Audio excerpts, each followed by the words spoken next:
नमस्कार भाई साहब, बात तो कर लेंगे ना, इतनी बड़ी मुहिम हो रही है आज, बात तो कर लीजिए। अभी देखिए, सवालों से घेरे से बचने के लिए भाई साहब चल दिए फोन में बात करते हुए। इतनी बड़ी मुहिम को जब अंजाम दिया जा रहा है तो आखिर क्यों जवाब देने के लिए फोन की जरूरत पड़ रही है? भाई साहब बात तो कर लीजिए, 2 मिनट, बात करने में क्या दिक्कत है? मैं इसके लिए ऑथराइज नहीं हूँ, ये बात नहीं ऑथराइज्ड, सक्षम अधिकारी से बात करिए। तो सक्षम अधिकारी कौन है अभी? मुझे नहीं पता, आप है ही नहीं इधर पे अभी कोई। मैं नहीं। 224 यहाँ पे पूरे रेस्टोरेंट है मसूरी में, लेकिन ध्वस्तीकरण 224 के थे, लेकिन 10 ही में पहले क्यों डंडा किया जा रहा है इधर?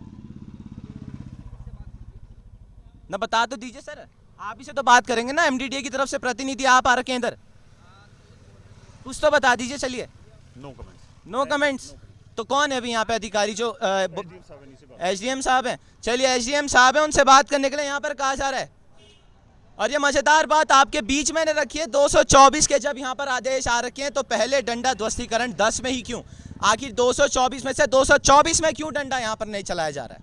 अब जिस रेस्टोरेंट की मैंने आपको बात बताई थी, हकूना मटाटा, अब उसी के बगल में हम लोग पहुँचे हैं। और यहाँ पर ताज्जुब की बात है, अब यहाँ पे हमको एमडीडीए से एई साहब भी मिल चुके हैं, तो चलिए थोड़ी बातचीत करेंगे।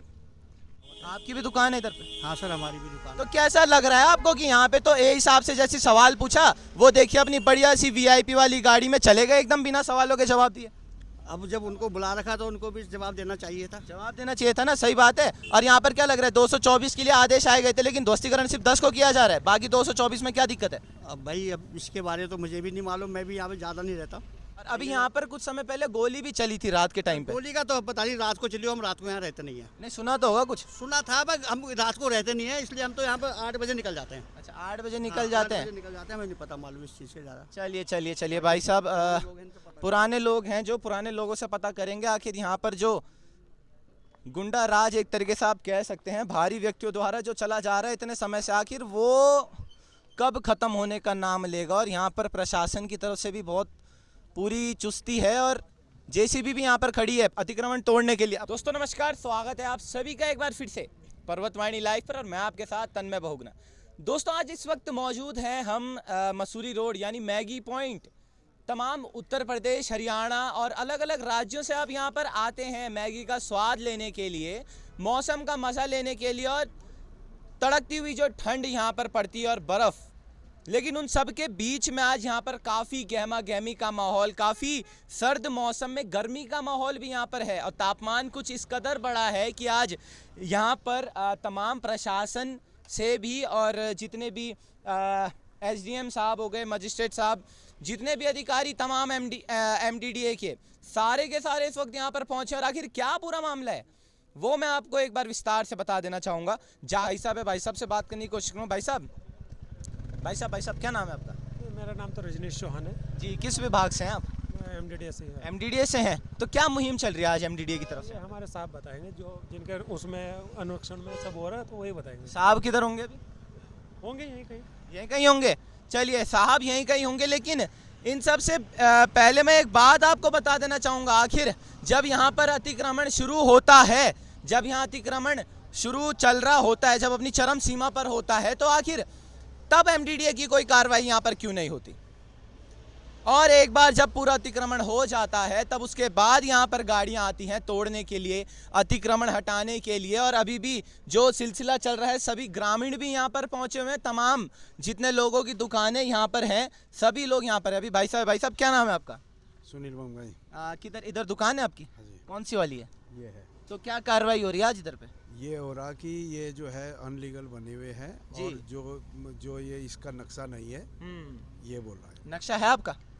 नहीं, नक्शा जब पास ही नहीं कर रहे तो कैसे कर? क्या लगता है क्यों नहीं कर रहे होंगे पास? क्योंकि जब अभी एमडीडीए यहाँ पर पहुंचा अतिक्रमण तोड़ने के लिए, लेकिन जब अतिक्रमण यहाँ हो रहा था तब क्यों नहीं आया होगा? अब तो लाखों रुपए खर्च होने की बात आ रही है। हाँ जी, लाखों रुपए खर्च हुआ। तो क्या लगता है आपको? इन्होंने पहले मतलब आते हैं, देख के चल जाते हैं, कोई ऐसा कुछ नहीं है, कुछ नहीं करते ऐसा। और भाई साहब भी है। भाई साहब, ये अतिक्रमण नहीं है, सभी के जो ग्रामवासी हैं, लोकल गांव के लोग हैं, सभी की अपनी निजी भूमि पर जो है ये दुकानें बनाई गई हैं जी। यहाँ पर कोई पीडब्ल्यूडी का अतिक्रमण नहीं है। बीच में थोड़ा बहुत लोगों का 2-4 फीट था, पीडब्ल्यूडी ने निशान लगाए, सब लोगों ने जो स्वेच्छा से अतिक्रमण को हटा लिया। अब यहाँ पर कोई अतिक्रमण नहीं है, यहाँ पर केवल जो है निजी जो गाँव के लोग हैं उनकी अपनी दुकानें और अपनी ज़मीन पर हैं। तो अभी जो अधिकारी यहाँ पर पहुँचे हुए हैं वो क्या बातचीत कह रहे हैं?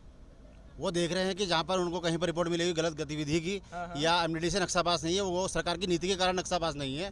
यहाँ के लोगों ने कई बार जो है एमडीडी को लिखा है कि आप इसमें ऐसी नीति लाइए कि जिससे लोगों के नक्शे पास हों और वो अपना शुल्क जमा करने के लिए भी तैयार हैं। यहाँ पर लोग पानी का बिल व्यावसायिक दे रहे हैं, बिजली का बिल व्यावसायिक दे रहे हैं, सभी चीज़ों का बिल दे रहे हैं और अपने ज़मीनों का दाखिल खारिज है, अपनी लैंड पर उनके दुकानें बनी हुई है। लेकिन सरकार की नीति के कारण जो है यह यहाँ पर जो है रोजगार नहीं कर पा रहे हैं। लोग क्या करेंगे? अगर उनके पास रोजगार नहीं होगा तो फिर चोरी करेंगे, डकैती करेंगे। ऐसा काम न करके वो अपना रोजगार स्थापित कर रहे हैं और ऐसे में भी सरकार उनको अगर नहीं रहने देगी तो इससे बड़े शर्म की बात हमारे लिए कुछ नहीं होगी। जी, शर्म की बात कुछ नहीं होगी। और इन सब के बीच अब एक और मजेदार बात जो आ रही है निकल करके, वो मैं आपको बता देना चाहूंगा।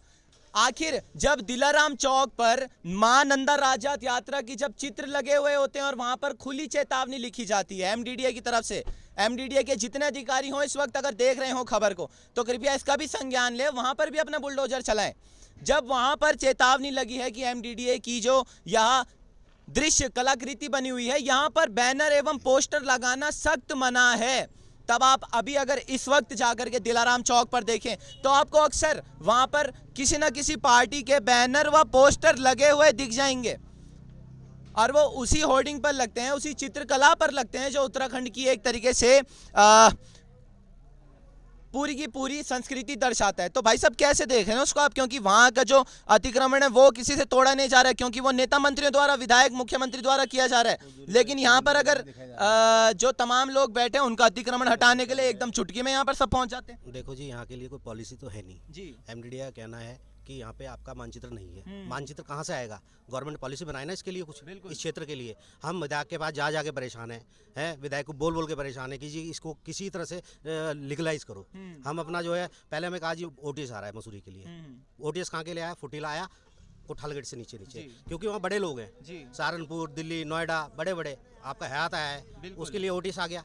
गरीब आदमी जो अपना मैगी बेच के, चाय बेच के अपना धंधा कर रहे हैं, उनके लिए कोई ओटीएस होना नहीं है। बिल्कुल, है ना? तो मोटा पैसा नहीं जा रहा होगा ना, क्योंकि हाँ, ये कहाँ से देंगे पैसे? ये तो बेचारे फिर भी कह रहे हैं गांव वाले कि हमें किसी तरह से दायरे में ले आओ कानून के, हम फिर भी कुछ भी करेंगे, अपना जमीन बेचेंगे, कुछ करेंगे, पर हम आपके लिए हमें लीगल कर दो बस, है ना? पर कुछ मतलब ही नहीं है भाई। पॉलिसी बनाएगा कौन? एमडीडीए बनाएगा ना, सरकार बनाएगी, धामी सरकार बनाएगी ना। कोई देखे तो आगे। इनका कहना तो ये हो रहा है जी यहाँ पे ये उल्टे काम हो रहे हैं, फलाना हो रहा है, ठिकाना। अरे पुलिस कहाँ है तुम्हारी? पुलिस तो देखेगी ना इस काम को। अगर उल्टा काम हो रहा है तो उठा के बंद करो ना उसको। जो यहाँ पे उल्टे काम कर रहे हैं लोग, उनको बंद कर दो उठा के। अभी भाई साहब के पास में आऊंगा। अभी पीछे एक दुकान है अजय मैगी पॉइंट, यहाँ पर भी आप देख सकते हैं पूरा का पूरा जो सामान है भाई साहब ने बाहर पूरा जितनी भी लड़ियाँ चिप्स की थी, जितना फ्रिज, टेबल, सिलेंडर, सब कुछ निकाल दिया है। पूरे सालों की जो मेहनत थी, जो साल भर से पैसा जमा कर करके जो एक छोटी सी दुकान स्वरोजगार के रूप में खुद लगाई थी, सरकार के द्वारा स्वरोजगार दिया जाए या ना दिया जाए, रोजगार दिया जाए ना दिया जाए, पर जो अपने आप रोजगार ले रहे हैं उनका भी छीना जा रहा है। भाई साहब आपकी थी वाली दुकान? हाँ जी, अजय। क्या नाम है आपका? अजय। तो पूरा सामान जो निकाल रहे हैं आज आप, कैसा लग रहा है? क्योंकि जब आपने यहाँ पर सामान डाला होगा, तमाम पूजा करी होगी और अच्छे से कि ये सोच के चलिए घर परिवार चलेगा, लेकिन अब तो यहाँ पर पूरा बुलडोजर चलाने की नौबत आ रखी है। गरीब परिवार ही चला रहा था इससे, और काफ़ी 90 साल से 90 से बैठा हुआ था जी। अब ये ध्वस्त का आदेश आ गया और मान ही नहीं रहे कोई भी।